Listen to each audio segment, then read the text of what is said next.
Le soleil n'était même pas encore levé lorsque Kofi sortit discrètement de la cabane où dormaient les autres esclaves. La nuit avait été longue et la fatigue pesait sur ses épaules, mais quelque chose, il ne savait pas quoi, l'avait réveillé avant l'aube. Une sorte d'appel intérieur, une sensation étrange qui lui murmurait qu'il devait s'éloigner, ne serait-ce que pour quelques minutes. La brousse encore humide de rosée s'étendait devant lui, sauvage et silencieuse. Kofi aimait cet instant, le seul où le monde semblait lui appartenir, même si la liberté n'était qu'une illusion. Les oiseaux commençaient à peine à chanter, et l'air frais apaisait un peu la douleur de son corps fatigué par des jours de travail sans fin. Il marcha sans but précis, contournant les branches tombées et les racines apparentes. Son esprit dérivait vers des souvenirs brumeux de son enfance, avant d'être arraché à sa terre, avant la traversée, avant tout ce qui l'avait transformé en simple main-d'œuvre. Ces souvenirs, bien que douloureux, étaient tout ce qu'il lui restait. Soudain, son pied heurta quelque chose de dur sous la fine couche de terre. Kofi se figea. Ce n'était pas une pierre. Il connaissait trop bien la texture d'un sol forestier pour confondre.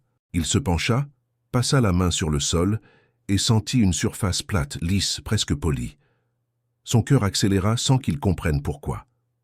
Poussé par l'instinct, il retira lentement la terre avec ses doigts.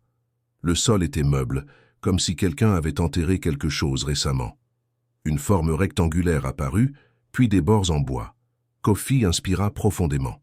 Une boîte enfouie sous la brousse où personne ne venait jamais. Qui aurait pu cacher cela ici? Ses mains tremblaient légèrement lorsqu'il dégagea enfin la boîte entière. Elle était vieille, couverte de marques et d'éraflures, mais solidement fermée. Kofi regarda autour de lui, le cœur battant. Personne n'était là. Personne ne le verrait. Pourtant, il sentait déjà que ce qu'il venait de trouver n'était pas un simple objet, mais quelque chose capable de changer son destin. Kofi emporta la boîte un peu plus loin, jusqu'à une petite clairière où la lumière du matin commençait à percer entre les feuilles épaisses. Là, il pouvait enfin l'examiner correctement. Le cadenas, bien que ancien, tenait encore fermement. Le métal était piqué de rouille, mais on voyait qu'il avait été façonné avec un certain soin. Rien dans la plantation ne ressemblait à cela. Cet objet ne semblait pas appartenir ni au lieu, ni au maître. Du bout des doigts, il suivit les contours de la boîte. Sous la saleté incrustée, il sentit des motifs gravés dans le bois, des symboles, peut-être des lettres. Difficile à dire. Kofi n'avait appris que quelques signes européens grâce à un autre esclave qui avait disparu un an plus tôt. Mais ces marques-là, elles étaient différentes, étrangement familières, comme si elles venaient d'un passé qu'on lui avait arraché. Un frisson remonta le long de son dos. Une partie de lui brûlait d'envie d'ouvrir la boîte, de percer son secret, d'enfin comprendre ce qu'on avait voulu cacher. Mais une autre partie, plus prudente, lui murmurait que ce n'était pas une bonne idée. Dans la brousse, rien n'était laissé au hasard. Et les choses enfouies étaient rarement innocentes. Et si la boîte était liée à un crime? Et si on le surprenait avec? Un craquement soudain fit bondir son cœur.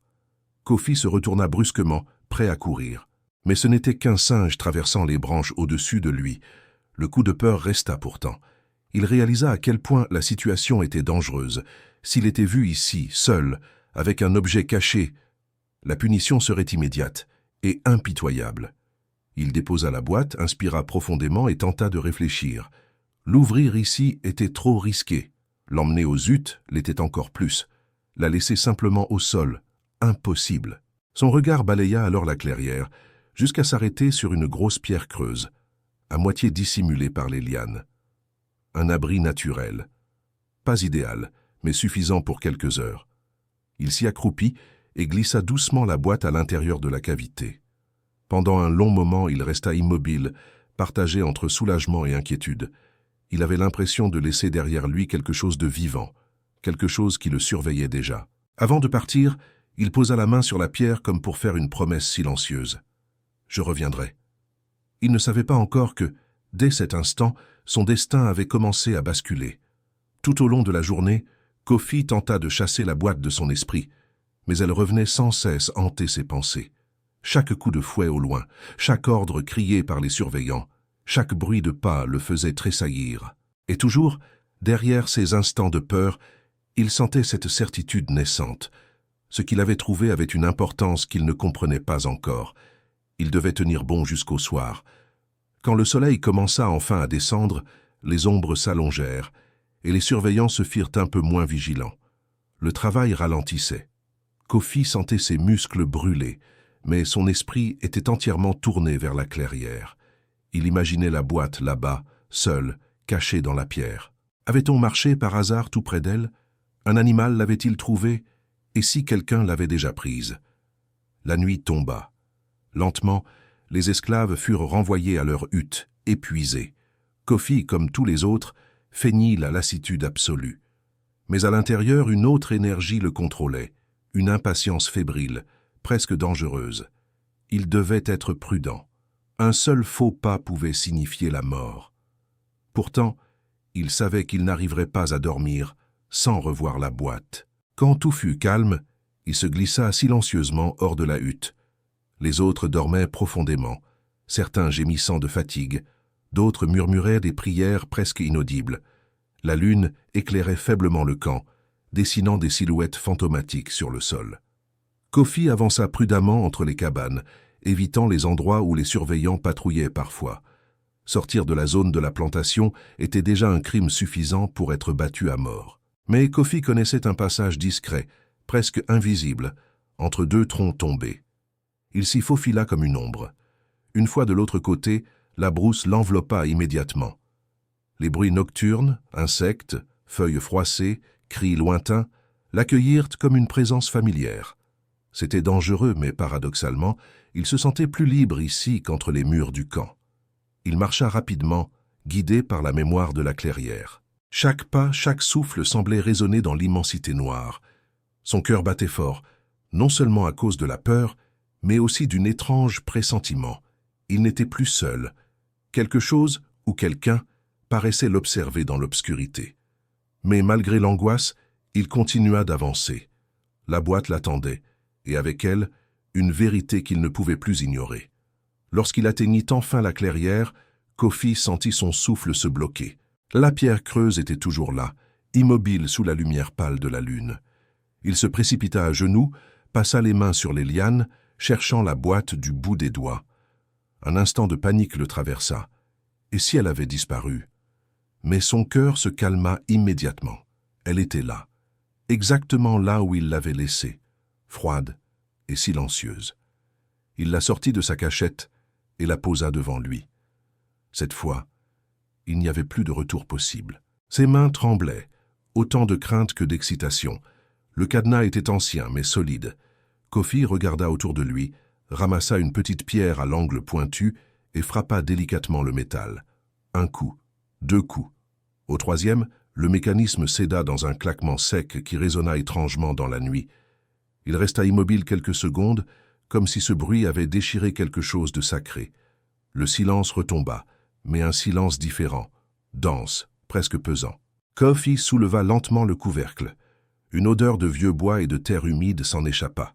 À l'intérieur, un tissu sombre recouvrait quelque chose de rectangulaire. Son cœur battait si fort qu'il craignait que tout le camp puisse l'entendre. Il retira le tissu. Ses yeux mirent un moment à comprendre ce qu'il voyait. Ce n'était ni de l'or, ni des armes, ni des bijoux comme il aurait pu imaginer. C'était un cahier, un carnet épais, attaché par une cordelette en cuir. La couverture était marquée de symboles similaires à ceux gravés sur la boîte. Un carnet? Pourquoi quelqu'un cacherait-il un carnet au milieu de la brousse? Déçu et intrigué à la fois, il le prit dans ses mains. Mais quand il l'ouvrit, la déception disparut aussitôt. Les pages étaient remplies d'une écriture fluide, élégante, rédigée dans une langue qu'il ne comprenait pas complètement, mais qu'il reconnaissait. Ce n'était pas l'écriture des maîtres européens, c'était autre chose. Quelque chose qui appartenait à un peuple ancien, peut-être même au sien. Les symboles semblaient danser devant ses yeux, comme s'ils cherchaient à lui parler. Au fil des pages, il tomba sur des dessins, des cartes, des indications mystérieuses, des histoires d'ancêtres, de royaumes oubliés, de chemins secrets. Il sentit une chaleur étrange parcourir ses doigts. Pour la première fois de sa vie, il tenait quelque chose qui ressemblait à une clé. Une clé vers un passé qu'il ne connaissait pas, mais qui éclatait maintenant devant lui comme une vérité interdite. Et Kofi le comprit d'un coup, ce cahier n'était pas seulement un livre, c'était un héritage. Les pages du carnet semblaient vibrer entre les mains de Kofi. Plus il avançait dans la lecture, plus il comprenait que ce n'était pas un simple recueil d'histoires anciennes. C'était un guide, un témoignage, une trace laissée par quelqu'un qui avait voulu préserver une mémoire que les chaînes n'avaient pas réussi à briser. Certaines pages étaient écrites dans une langue qu'il ne parlait plus depuis son enfance, mais qu'il reconnaissait dans son cœur. Comme si une voix perdue venait soudain se réveiller, une carte attira particulièrement son attention. Elle représentait la région, mais bien avant la plantation, bien avant les frontières imposées. Des chemins secrets y étaient tracés. Des lieux cachés étaient indiqués par des symboles qu'il avait déjà vus dans les histoires de son peuple. Et au centre, un signe qui revenait souvent dans le carnet. Un cercle éclaté, symbole de libération et de retour. Kofi sentit une brûlure au fond de sa gorge. Ce carnet révélait ce que personne n'osait dire. Ils avaient eu un passé. Ils pouvaient avoir un avenir. Le bruit d'une branche cassée le fit sursauter. Il referma brusquement le carnet et regarda autour de lui. L'obscurité semblait s'être épaissie. Peut-être n'était-il pas seul, finalement. Peut-être que quelqu'un l'avait suivi. Son cœur battait à toute vitesse, mais une étrange assurance naquit en lui. Il n'était plus l'homme apeuré qui avait trouvé une boîte enfouie par hasard. Il portait désormais quelque chose de précieux, quelque chose de plus grand que sa propre vie. Il rangea le carnet contre sa poitrine, le protégeant comme un trésor sacré. S'il restait ici, il risquait d'être découvert. S'il retournait au camp, le danger était immense. Mais l'idée de ne rien faire, cela lui était désormais impossible. Ce qu'il tenait dans les mains pouvait changer plus qu'un destin. Il se releva lentement, respirant profondément l'air frais de la nuit. Pour la première fois, il sentit un souffle de liberté passer tout près de lui. Avant de quitter la clairière, il jeta un dernier regard à l'endroit où il avait trouvé la boîte. Il comprit que ce lieu, ce moment, cette découverte, tout cela avait été le début d'un chemin qu'il n'aurait jamais imaginé emprunter. Il n'avait pas choisi son destin, mais ce soir, il commençait à le reconstruire, pas seulement pour lui, mais pour tous ceux dont l'histoire avait été volée. Kofi repartit dans la nuit, serrant le carnet contre lui comme une flamme fragile, mais indestructible. Chaque pas résonnait comme une promesse silencieuse. Il ferait tout pour comprendre ce que contenaient ces pages. Et un jour, il utiliserait cette vérité pour briser les chaînes que personne ne méritait de porter. Et ainsi, sans même s'en rendre compte, il devint le porteur d'un héritage qui allait tout changer. Si cette histoire vous a touché, n'oubliez pas d'aimer la vidéo et de vous abonner à la chaîne. Votre soutien nous aide à créer encore plus d'histoires incroyables comme celle-ci. Merci.